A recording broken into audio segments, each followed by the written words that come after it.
긴 구절인데 아주 호흡을 잘 맞춰서 잘 읽어주셨습니다. 자, 함께 좀 인사하고 시작하겠습니다. 안녕하세요. 안녕하세요. 네, 이 인사가 참 좋더라고요. 안녕하세요. 우리 인사법이. 설교 강단에 설 때 어려운 점이 몇 가지가 좀 있습니다. 그 중에 하나는 서로가 서로를 잘 모를 때예요. 잘 모른다는 것이 어려운 점의 하나입니다. 저도 이제 많은 강사 목사님들, 강사분들을 이제 모시고 설교 강단에 이제 세워보기도 하고요. 그렇게 하면서 그런 일들을 하면서 배운 것이 하나가 있습니다. 다 그렇지는 않지만요. 처음에 잘 모르니까 오셔가지고 자기 소개를 약간 해주시더라고요. 근데 그게 참 좋았어요. 서로를 알게 되니까요. 물론 일방적으로 얘기하는 것이지만요. 참 좋더라고요. 저도 저를 한번 좀 소개해 보려고 합니다. 저도 배운 거니까요. 저도 하늘빛 우리 교회 이제 온 지 얼마 안 되는 길형돈 협동 목사라고 합니다. 네. 박수까지 해주실 것은 제가 설교 원고를 쓰면서 예상을 못했습니다. 새 가족입니다. 청소년들을 이렇게 만나보면은요, 몇 가지 이렇게 반응을 하더라고요. 청소년 아이들은 이제 한참 사춘기 때니까 금방 반응을 하거든요. 근데 이 아이들의 특징 중에 하나가 남자가 이제 여자를 만났을 때, 또 여자아이가 남자아이를 만났을 때 이 반응이 있는데, 남자들은 보통 여자아이들이 이렇게 가면은 반응이 좀 빨라요. 근데 단순합니다. 여자아이를 딱 문 열고 들어오는 순간 어떻게 반응하냐면, 예쁘다? 그렇지 않다. 끝. 되게 단순해요. 근데 이제 여자아이들은 좀 다르더라고요. 여자아이들은 문 열고 멋진 남자나 하여튼 누가 남자아이가 들어오면은 얘들은 이제 복잡하게 분석하기 시작합니다. 머리 스타일은 뭔지, 눈은 어떻게 생겼는지, 또 코는 이게 어쩐지, 또 옷은 뭘 입었는지, 무슨 색깔인지, 또 신발까지 쫙 한번 훑어요. 스캐닝을 쫙 합니다. 그리고는 끝에 가서는 복잡하게 막 생각한 다음에 나와 어울리는가 또 체크해봐요. 좀 복잡하죠. 남자하고는 좀 다릅니다. 성인들도 비슷하죠. 혹시 저를 볼 때도 그렇게 보시지 않을까? 또 사람을 또 처음 볼 때 궁금해지는 것이 있죠. 그건 몇 살인가 도대체. 민증 해보자 그러잖아요. 차마 설교 강단이니까 이제 거기는 괄호를 치겠습니다. 민증 해보자 하는데, 저희 아이들은 이제 큰 아이가 큰 딸인데요. 중3입니다. 둘째 아이가 중1이고요. 그리고 막내가 이제 초등학교 5학년입니다. 막내라고 그랬습니다. 셋이죠. 셋이 많으시군요. 여기 오니까 자녀들이 많은 성도님들이 계시더라고요.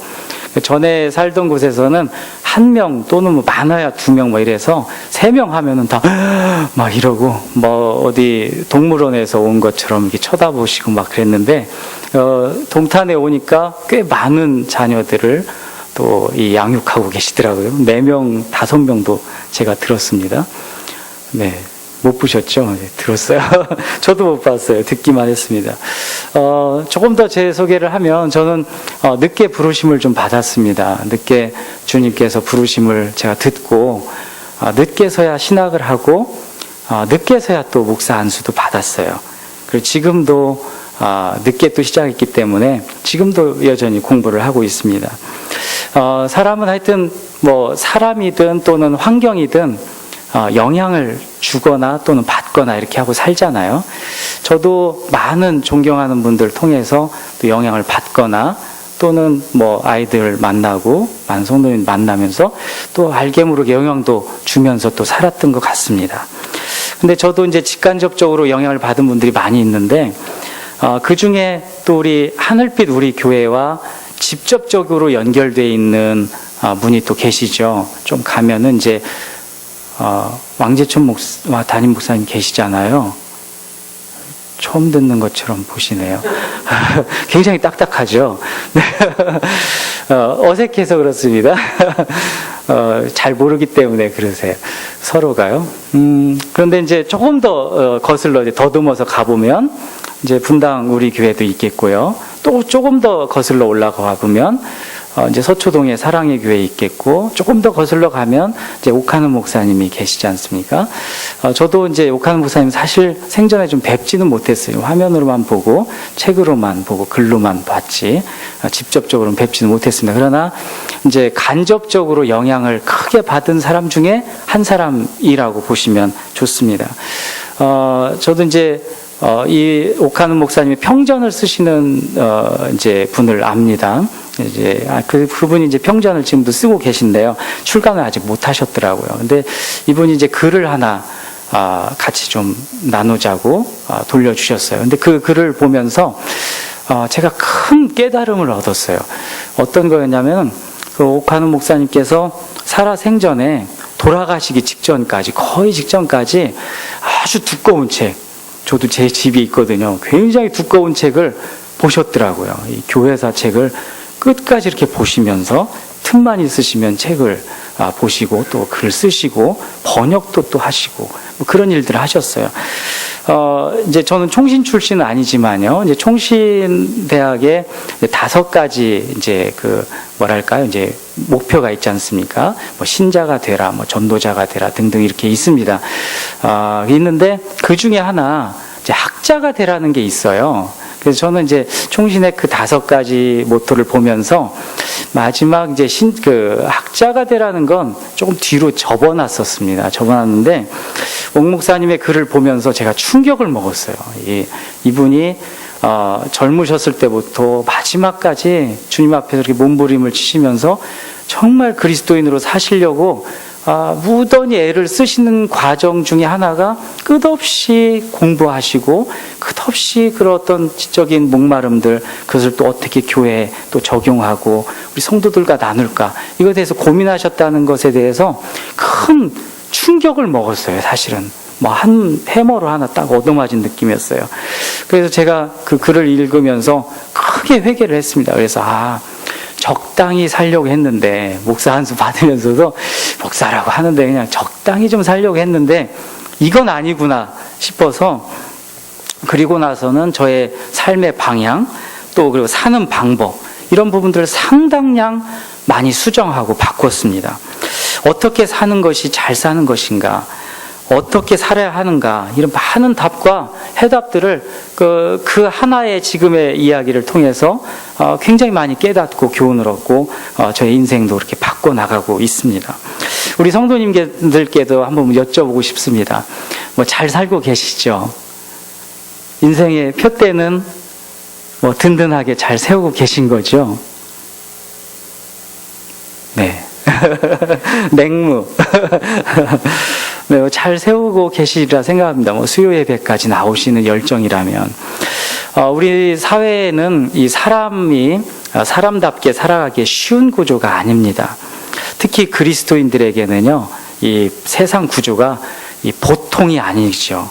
우리 사회를 여러 가지 분석하는 그 보도들이 많이 있는데, 제가 얼마 전에, 작년이죠, 아주 좋은 책을 하나 읽었습니다.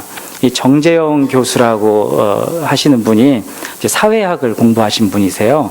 이분이 한국교회 10년의 미래, 이제 부제로는 한국교회가 주목해야 될 10가지 아젠다 해서 이 책을 쓰셨더라고요. 이게 이제 뭐 세미나도 하고 그런 이제 것을 모아가지고 책으로 내신 건데, 한국교회가 염두에 두고 또 적용해야 할 그 사회적 현상들을 10가지로 이제 정리하셨어요. 참 좋더라고요. 한국 교회에 대한 것이라 조금 딱딱할 수는 있는데, 여기 직장도 다니시고 또 이제 사업도 하시는 분도 있으리라 생각이 듭니다. 또 뭐 우리 전도사님들도 계시고, 근데 제가 한번 추천해보고 싶어요. 이 책 한번 읽어보십시오. 참 좋습니다. 이 내용 중에는 이런 것들이에요. 세대 불균형하죠. 이번에 우리 아주 많이 경험하지 않습니까? 또 새로운 가족 형태가 도래했거나 또는 도래한대요. 일례로 이런 거죠. 우리 집에서, 이제 저희 집은 없지만 애완견들이 많잖아요. 애완견. 제가 얘기만 하면 좀 딱딱해집니다. 애완견이 있어요. 애완견이 있는데 요즘엔 애완견이라는 말을 쓰지 않고 반려견, 이런 말이 쓰죠. 바꿔서 반려자 하면은 같이 평생을 함께 동역하고 가는 사람, 이런 사람 이제 이야기하는 거지만, 반려견도 이제는 뭐 한 가족이라는 거예요. 우리 함께 동거하는 가족으로 본다는 거죠. 그런 가족의 형태가 출현할 것이고 이미 도래했다라고 이제 얘기하는 거죠. 뭐 다문화 사회, 또 뭐 경제적인 환경 변화, 또 한반도에서의 어떤 사회 통합의 길이 무엇이냐, 뭐 이런 주제들이에요. 저만 재밌나요? 저는 재밌게 읽었습니다. 아주 흥미롭게 읽었어요. 그리고 굉장히 많은 아이디어들을 얻었어요. 그리고 굉장히 눈을 뜨게 하더라고요. 사회에 대해서 잘 정리해 놓은 책입니다. 적극 추천합니다. 제가 이 책들을 읽으면서 이 모든 것들이 우리의 기도 제목일 수 있다라고 확신을 가졌어요. 그리스도인이든 그렇지 않든 사실 사회에 대한 문제에 직면해 있는 것이 분명합니다. 우리 사회에 심각한 현안들이 있죠. 그 중에 심각한 거 청년 실업이지 않습니까? 이것은 이른바 이제 3포와 연결이 돼 있어요. 3포, 뭐 연애 포기, 결혼 포기, 출산 포기. 돈 없어서 못 낳겠다. 돈 벌어야 되겠다라는 거죠. 고령화 문제도 있어요. 이 선진국의 공통 과제죠. 고령화 문제는. 또 노인 빈곤의 문제도 있습니다.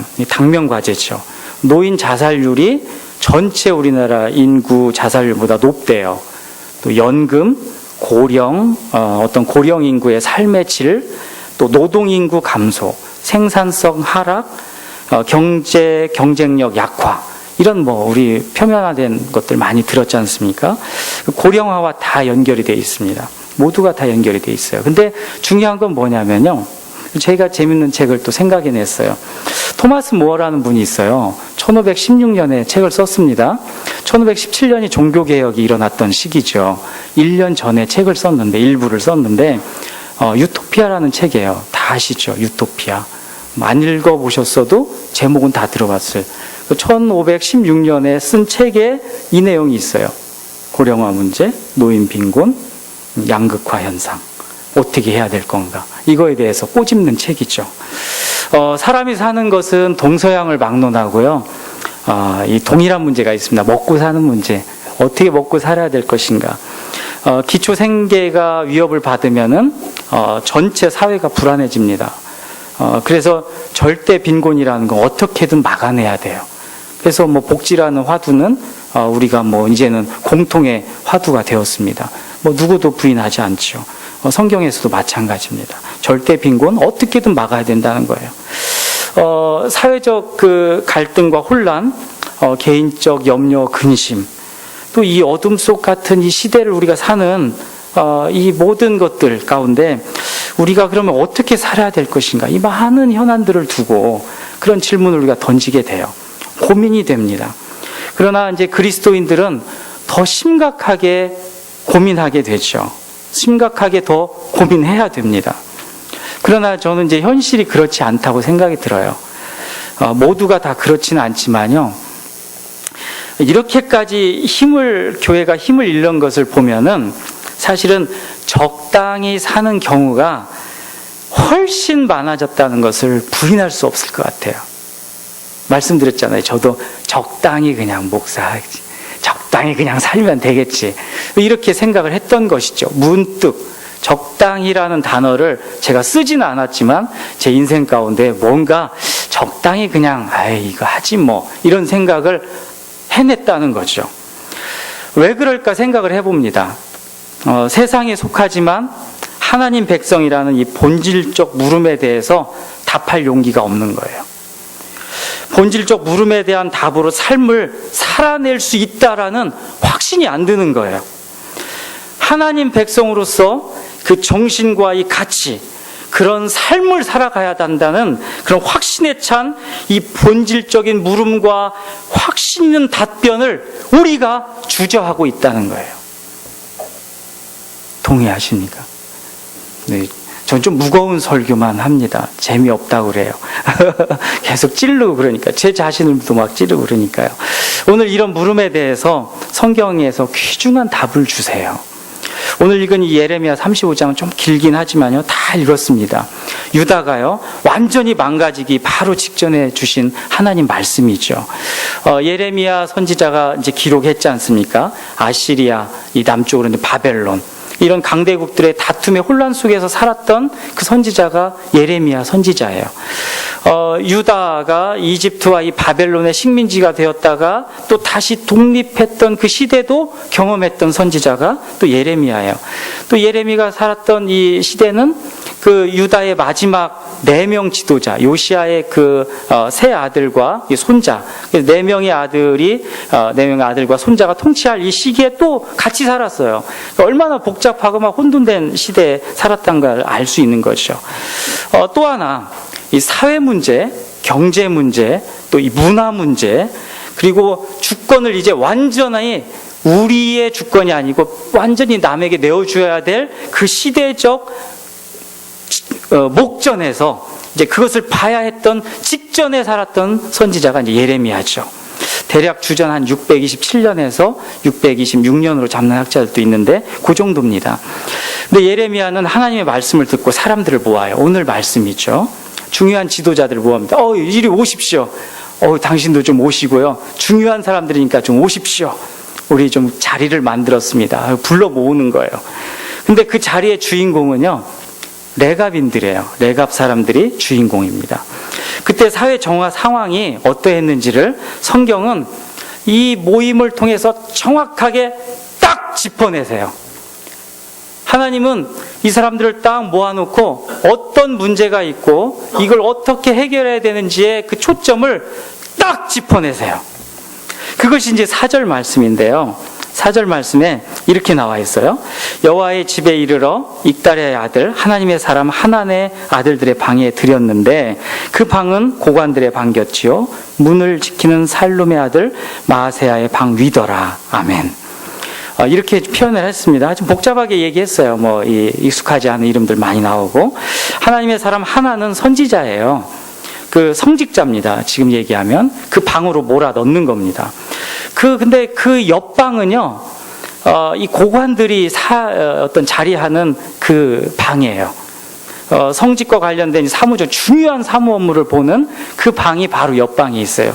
근데 또 재밌는 건 뭐냐면 이 성전 문지기인 마아세야의 방 위였다. 밑에는 누가 살았냐면은 이 문지기, 그러니까 당시에 문지기, 성전 문지기라면 문만 여닫고 하는 게 아니라요, 이 중요한 성물들을 막 보관하고, 금은 막 많잖아요. 많지 않습니까? 돈 나가는 것들, 값진 것들. 그 제사에도 꼭 필요하게 중요한 역할들을 했던 사람들이 이제 거기에 있었다는 거죠. 지금 말하면 층간소음이 있을 수 있는 그런 아주 밀접한 옆방에 있고, 밑에는 그런 사람들 살고, 바로 이 공간에 지금 다 모은 거예요. 다 모으라고 한 거예요. 그리고 예레미야는 2절에서 하나님이 명령한 일을 행동에 옮기려고 해요. 그게 어떤 거냐면, 야, 판 벌려. 우리 한번 술판 벌려보자. 이런 거예요. 포도주 한번 가져와봐. 우리 한번 먹었자. 야, 니네 먹어. 갈렙 사람들 니네 좀 먹어라. 라고 하는 거예요. 상상을 좀 해보십시오. 좀 큰 장소예요. 그리고 레갑 사람들 모으고 아주 그 당시에 한 가닥 한다는 사람들 다 모은 거예요. 그리고는 술판을 벌일 셈인 거예요. 먹으라고 하는 것이요. 완전히 갈 때까지 갈 상황을 연출하는 겁니다.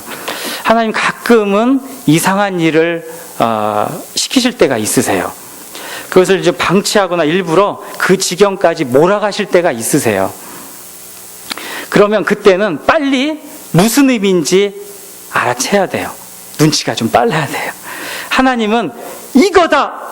라고 짚으시는 게 있으세요. 몰아가면서 이거야! 라고 짚으시는 게 있다는 거죠. 오늘 말씀대로라면 이런 거일 수 있어요. 우리 삶의 문제에 있어서도 막 몰아가시는 거예요. 이거 아닌데, 주님, 이거 아닌데, 기도했던 거 아니잖아요. 내 말씀 받던 거 이게 아닌데, 왜 이러세요? 막 떠밀면서 이상하게 분위기를 몰아갈 때 눈치를 빨리 까야 돼요. 눈치를 빨리 채야 돼요. 하나님의 눈치를. 하나님 무엇을 원하시고, 짚으시는 거. 내 심령 중에 오셔서 계속 밀어붙이시면서 이거야, 이거라고 하는 것. 너 하나님보다, 나보다 더 사랑하는 것 너 있지? 너 지금 뭐 하고 있는 거야? 너 나를 보고 있니? 너 나를 섬기는 거야? 나를 뭐 존중하고 있니? 라고 짚는 것들이 있다는 거죠. 그것을 빨리 깨달을 필요가 있다는 거죠. 레갑 사람들은 참 흥미로운 사람들입니다. 저도 더 조사를 하면서 더 흥미로워지더라고요. 이 레갑 사람들은 이 가족사를 보면은 처음에 사실은 이 말씀이 저희 가정 예배 드리면서 그 읽었던 본문에 이제 이 연결되어 있는 이 말씀이죠. 역대상 2장 25절에 보면 레갑 족속에 대한 겐 족속의 후손이더라라고 딱 나와 있는 본문이 있습니다. 이 겐 족속의 후손, 이 할아버지는 한맛이라는 사람이에요. 근데 한맛은 이 겐 족속 이 헤벨이 이 납달리 족속에 살던 곳에 이주해서 살던 그 어떤 이주민들이죠. 근데 이 겐 족속이라는 이 족속은 모세 장인이 살던 또 미디안 땅에서 같이 얼기설기 같이 살았던 사람들이에요. 근데 이 사람들이 언제부터 살기 시작했냐면은 정확하게 다 나와 있지 않지만 성경에 근거해 보면 이스라엘이 이집트로부터 나옵니다. 나오고 나서 광야 생활을 또 막 하잖아요. 하고 나서 가나안에 들어갈 때까지 같이 살았던 사람들이에요. 이 사람들은 이스라엘 사람 아니에요. 유대인들 아닙니다. 이방인들이에요. 근데 같이 휩쓸려서 살았던 사람이에요. 근데 이 근거를 보면 가나안 땅에 들어갔죠. 하나님을 잘 믿었던 사람들입니다. 그 레갑 사람들을 부르고 여러 지도자들을 불러서 술판을 벌여 먹으라고 하는 거예요. 그러니까 레갑 사람들이 막 펄쩍 뛰면서 얘기하는 거예요. 그 펄쩍 뛰면서 얘기하는 이야기를 5절에서 10절까지 장장 얘기해요. 자기들의 인생 스토리를 막 쏟아붓는 거예요. 이렇게 시작해요. 내가 레갑 사람들의 후손들 앞에 예레미야가 얘기하는 겁니다. 포도주가 가득한 종지와 술잔을 놓고 마시라 권하매 6절부터요. 그들이 이르되 우리는 포도주를 마시지 아니하겠노라. 레갑의 아들 우리 선조 요나답이 우리에게 명령하여 이르기를 너희와 너희 자손은 영원히 포도주를 마시지 말라. 7절이요. 너희가 집도 짓지 말며 파종도 하지 말며 포도원을 소유하지도 말고 너희는 평생 동안 장막에 살아라. 그리하면 너희가 머물러 사는 땅에서 너희 생명이 길리라 하였으므로 8절 우리가 레갑의 아들 우리 선조 요나답이 우리에게 명령한 모든 말을 순종하여 우리와 우리 아내와 자녀가 평생 동안 포도주를 마시지 아니하며 9절이요 살 집도 짓지 아니하였고요 포도원이나 밭이나 종자도 가지지 아니하였어요. 10절에요 장막에 살면서요 우리 선조 요나답이 우리에게 명령한 대로 다 지켜 행했습니다. 지금까지. 이게 언제까지냐면요 출애굽을 보통 한 1400 몇 년도 이렇게 얘기합니다. 이때 600 몇 년이라 했잖아요. 근 어떤 학자들은 제가 찾아보니까 별로 기록이 없어요. 근데 한 200년 정도. 근데 저는 조금 더 길게 보고 싶더라고요. 한 적어도 600년에서 700년 동안은 신앙을 갖고 이 신앙의 형태로 사는 거예요. 세 가지요. 포도주 우리 먹지 않겠다. 두 번째요. 거주지 우리 이주하면서 가겠다. 하나님께서 여기 살으라 하면 여기 살고 일로 가 여기로 가라고 하면 여기에 살고 아이 거기 아니야. 야 거기 한 달 살았는데 안 되겠다. 저기에 살아. 그러면 그쪽으로 또 가는 거예요. 또 세 번째요. 직업. 농부가 아닌 유목민으로 살으래요. 뭐 이방인이니까 유목민은 이스라엘의 보통 형태지만 뭐 농사 짓고 살 수 있지만 그거 하지 말라는 거예요.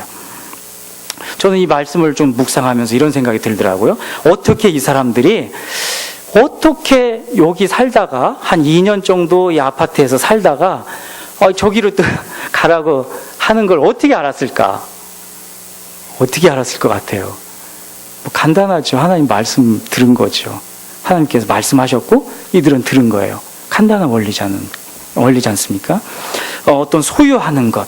이 포도주라는 건 사실이요. 뭐 지금 저희 한국 교회는 뭐 금하고 있지만 당시는 아주 흔한 거였기 때문에 뭐 지금도 그렇죠. 이스라엘, 뭐 프랑스만 가도 뭐 그냥 보면서 저도 가끔 제 주위에서 외국 나가시고 하는 분들 이렇게 보시면 페이스북에 올려놓으세요. 교회 잘 다니시는데 성가대 지휘하시기도 하는데 외국 나가셨다고 하는데 갑자기 뭐 거기에 뭐 맥주잔 있고 뭐 부수잔 있고 찍어서 왜 페이스북에 왜 올리시는 거예요 도대체? 이해가 안 돼요. 이해가 안 돼요. 근데 하여튼 올리세요. 하여튼 외국 그 문화니까, 근데 그런 것들을 좀 올리고 싶어 하셨었나 보죠. 하여튼 흔한 것들이었다는 거죠. 근데 이제 중요한 것은 순한 거 있잖아요. 흔하고 순한 것이 독성이 강합니다. 그러니까 우리가요, 이런 얘기 하잖아요. 해가 되는 것, 독이 되는 것은 잠깐 우리가 한 번은 할 수 있는데 10번을 하면 우리가 습관이 된대잖아요. 순해요. 그런 것들은 그냥 쉽게 습관화될 수 있는 거예요. 이거 뭐 괜찮지 뭐, 이런 거 이렇게 적용해 볼 수 있어요. 당장 우리가 포도주 아니더라도 에이 이 정도는 에이 주님 이 정도는 봐주시겠지 뭐, 이런 거 있잖아요. 생각나시죠? 그런 거예요. 지금 생각나신 거 그겁니다. 그런 것일 수 있어요. 오늘 작정을 하고 좀 기도하려고 그랬는데 좀 계속 쉬자라고 했던 거 계속 쉬잖아요. 한 달 쉬고 6개월 쉬고 계속 쉬어요. 일어날 수 없습니다. 소유하는 것도 그렇죠. 뭐 하나 소유하면 놓을 수 없어요. 중요한 것은 무엇을 취하고 무엇을 놓을까, 이 순종의 문제라는 거예요. 이 문제를 뛰어넘기가 사실 만만치 않습니다. 저희 딸 아이 이야기를 좀 잠깐 해보겠습니다. 정말 며칠 안 된 이야기입니다. 그저께인가요? 그 3일 전인가 이렇게 됩니다. 제 아내가 전화가 왔어요. 온 집안이 난리가 났대요. 어떤 얘기냐면 우리 큰딸 아이가 중3이랬잖아요. 한참 사춘기. 정신이 좀 나갔다 들어왔다 하는 시기입니다.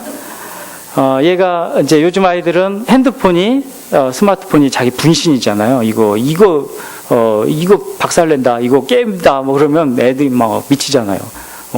이게 없어졌어요. 잃어버렸어요. 잃어버렸는데 막 집안이 난리가 난 거예요.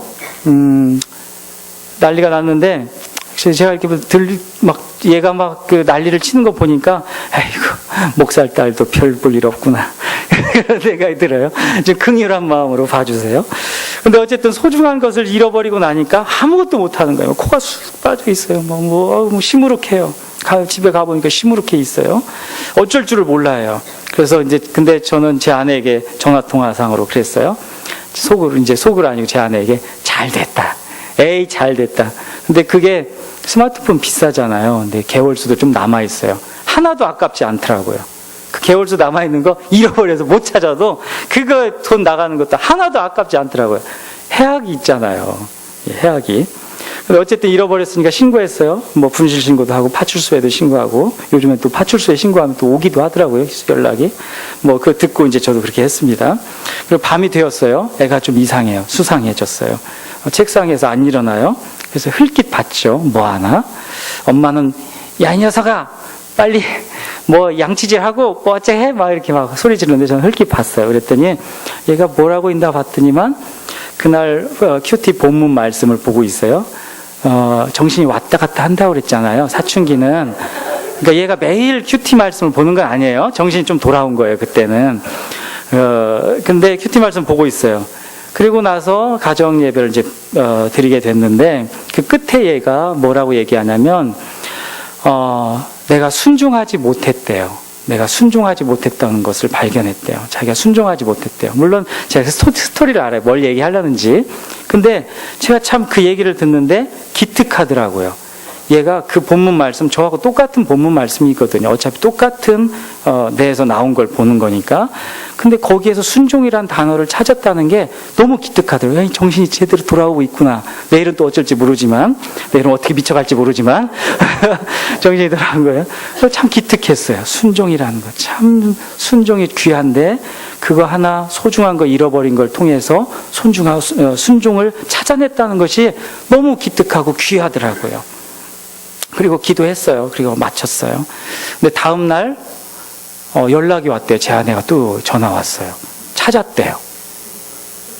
그래서 전 속으로 무슨 이게 빨리도 찾네. 경찰서 신고하면 빨리 찾아지나 보다. 이렇게 했더니 물었어요. 어디에서 찾았어요? 그랬더니면 얘 큰딸 아이 신발 주머니에서요. 자기가 자기 신발 주머니에 넣어놓고 못 찾은 거예요. 우리는 가치 있는 것을 취하고요. 해가 되는 것을 왜 놓지 못할까요? 하나님 말씀에 대한 확신이 없어서 그래요. 거북하기 때문에. 하나님 말씀대로 살면요, 이 세상에서 손해볼 것 같은 거예요.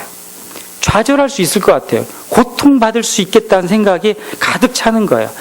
어느 정도 인정의 수준까지 가려면 감내하고 감수해야 될 그 많은 자존심들이 있는데 그것마저도 완전히 무너지고 창피를 당하기도 하고 냉소와 비웃음, 또 헤어나오기 힘든 그 오해, 또 외로움, 수고하고 또 인정받지 못하는 그 쓰디쓴 눈물을 머금어야 된다는 것이 너무나 비참하고 거북스러운 거예요. 이것을 견디지 못하는 거예요. 그리고 긍정의 힘으로 이겨보려고 하는 거예요. 나도 할 수 있어요, 주님. 에이, 저리 좀 가 있으세요. 그리고 자기를 막 다그치는 거예요. 세상의 원리죠. 알다시피요, 이런 원리들은 한계가 금방 드러납니다. 세상은요, 내가 할 수 있다고 해낼 수 있는 공간이 아니잖아요. 내가 시간을 좀 아껴본들 세상의 이 제약, 제도, 이것이 나를 얼마나 이 시간을 아낄 수 없게 만드는지 몰라요. 금방 풀이 죽어버려요. 금방 지쳐버려요. 혹여나 조금 더 버텨본다 하더라도요, 보통 에너지가 소비되는 게 아닙니다. 그러나 하나님의 법칙은 다르대요. 원래 세상이 그렇대요. 원래 네 힘으로는 살 수 없는 게 세상이라고 알려주세요. 네 힘을 가지고는 세상을 쳐서 이길 수 없다고 끊임없이 그 게임은 야, 너 상대할 수 없는 게임이야 라고 주님 말씀하세요. 그러나 우리는 끊임없이 무시하죠. 아유, 주님 그만 말씀하세요. 이런 상황을 만날 때요, 중요한 것은 하나님 말씀에 대한 정말 확신이 필요합니다. 하나님께서 말씀으로 인도하신다는 그 확신에 찬 믿음이 필요하다는 거예요. 지금 당장은요, 말씀대로 사는 것 초라하고 마치 음부에 훅 내려가 있는 그런 느낌이 들 지경에 이르더라도 하나님은 자비하시고 인애하시고 사랑으로 우리를 품으시고 깊은 골짜기를 지나도 해를 당하지 않는다는 확신에 찬 그 말씀을 선포할 수 있어야 된다는 거죠. 시편 23편에요, 골짜기를 지나도 해를 당하지 않는다고 그러잖아요. 제가 더 추적해봤어요. 단어를 추적해봤어요. 그랬더니 그 해를 당하지 않는다는 게요, 우리가 흠집 하나 없게 산다는 거, 이 세상 흠집 없이 하나님이 뭐 좀 빠질 것 같으면 왜 빠져? 뚝 해가지고 뭐 기중기로 올려가지고 이런 거 아니더라고요. 해를 당한다는 것은요, 깊은 상해. 제가 이제 차 타고 오면서 이걸 다시 저도 이렇게 좀 설교 노트를 메모리 하면서 생각 들었는 게 염장 지른다는 거 있잖아요. 우리말에. 굉장히 무서운 말입니다. 염장 지른다는 말을 요즘은 많이 쓰진 않으시지만 쓰지 마세요. 대단히 위험한 말입니다. 염장 지른다는 건 그 사람의 핵을 찌른다는 거예요. 염장 한번 찔리면요, 그 사람 힘 못 씁니다. 그냥 끝장나는 거예요. 그 얘기예요. 염장 질러가지고요, 주저앉히는 거예요. 그런데 해를 당하지 않게 하신대요. 뭔가 상해를 입은 것 같이 보일 수 있지만 완전히 소망이 끊어져서 구원을 상실해버리는 그 지경까지 이르지 않고 하나님께서 구원을 이루신다는 거예요. 소망을 주신다는 거예요. 이것이 우리 그리스도의 생명력 아니겠습니까? 레갑 사람들이요, 200년, 아니 한 600년, 700년을 어떻게 동일한 말씀의 원칙을 가지고 살 수 있었겠어요? 저는 아주 굉장히 아이러니컬하더라고요. 이 사람들이 1세기만 지나도 신앙이 유산이 전해지기가 어렵습니다. 그러나 어떻게 200년, 600년, 700년을 똑같이 이렇게 살 수 있었을까? 숫자가 적었어요. 성경에 보면 얼마 안 됩니다. 이 숫자. 좁은 방이 얼마, 큰 방 아니죠. 성전에 많은 부스가 있었겠지만, 그렇게 큰 방은 아니었겠죠. 거기에 모일 정도면 그렇게 많은 사람 아닙니다. 그 정도로 소수의 사람들이 이걸 지키고 나갔다는 거예요. 킴 리들바거라는 분이 있어요. 이 능력 종교라는 책을 쓰신 분인데, 이분이 이런 말씀을 하셨어요. 하나님 백성들이 세상에 함몰될 때 나타나는 현상이 이렇다고 그 책에 나와 있어요. 제가 잠깐 몇 줄 되는데 읽어볼게요. 이 세상에 대해 점점 두려움을 갖게 될수록 결국에는 그만큼 더 그들 자신을 두려움으로 몰아넣는 바로 그 새 속성을 그들이 실제로 흉내내며 지속시킨다. 한 번만 더 읽어볼게요. 이 세상에 대해 점점 두려움을 갖게 될수록 결국에는 그만큼 더 그들 자신을 두려움으로 몰아넣는 바로 그 새 속성을 그들이 실제로 흉내내며 지속시킨대요. 그리스도인 방식이 아니죠. 그리스도인들의 삶의 방식은 중요합니다. 그리스도인들의 삶의 방식은요, 그리스도인들의 삶의 질을 결정합니다. 더 중요한 문제가 있어요. 삶의 방식을 견인하는 것은 삶의 정신입니다. 방식이라는 것은 언제든지 변할 수 있어요. 결심이 약해지거나 그러면 또 방법 바꿀 수 있어요. 시대 변하면 뭐 방향 바뀔 수 있어요. 방법 바뀌어요. 그러나 방식을 이끄는 정신은 변하지 않아요. 어떤 삶을 사느냐의 정신이 삶의 방식을 결정해요. 저도 오늘도 묵상하고요. 매일 큐티 말씀들을 묵상하면서 그런 생각이 들어요. 최근에 오면서는 고민이 더 많아졌어요. 많아졌는데 왜 그런지 제가 뭐 묵상하면서 써봤어요. 그랬더니 적지 않은 고민들이 있더라고요. 저는 잠을 아주 잘 자는 사람 중에 한 사람입니다. 제 아내가 당신은 어떻게 그렇게 잠을 잘 자냐고 이야기해요. 잠자는데 얼마 걸리냐면 10초가 안 걸려요. 제가 세봤어요. 10초가, 당신 잘 때는 정말 10초 안 걸리는 것 같아요. 제 아내가 얘기했어요. 그래서 제가 누워서 세본 거예요. 1, 2, 10이 기억이 안 나요. 그러니까 그 안에 잔다는 거죠. 근데 요즘은 잠을 설쳐요. 뭐 잠을 자도 뭐 편하지 않고 막 그래요. 그래서 말씀을 계속해서 묵상하고 하면서 적어보는 거예요. 뭐 적지 않은 문제들이 오늘 해결해야 될 것, 또는 앞으로 몇 개월 후에 또 해결해야 될 문제, 또 인생 전반에 해결해야 될 문제 막 가득한 거예요. 제가 막 써봤어요. 오늘도 써봐요. 근데 한두 가지씩 더 늘어나는 것 같아요. 줄지 않고. 근데 비슷해요. 공통점들이 있어요. 이건 내가 해결할 수 없다는 거예요. 이것은 내가 도저히 해결할 수 없다는 거예요. 그러면서 내는 결론은 그겁니다. 하나님의 말씀을 따르는 것, 이거밖에 없구나. 하나님의 말씀을 대할 때 주님 좀 거북해도요, 주님 말씀 맞습니다. 나에게 주시는 말씀인데 그날은 읽고 싶지 않은 말씀들 있잖아요. 본문. 오늘은 좀 위로해 주시면 어때요? 하나님 오늘은 조금 위로해 주시지. 이럴 때 있잖아요. 근데 막 독촉하실 때가 있죠. 하나님 너무하시네. 그래도 주님 말씀은 오르세요. 우리 너무 힘들어요. 그리고 뭔가 문제를 풀어야 돼요. 그런데 좀 막 획기적인 거, 난 전능하잖아. 전능한 하나님이니까. 오늘 본문 봐봐. 야, 전능한 하나님 탁 나타나잖아? 이랬으면 얼마나 좋아. 근데 봐도 말씀 잘 안 올 때가 있고, 먹먹해지고, 답답해질 때가 있잖아요?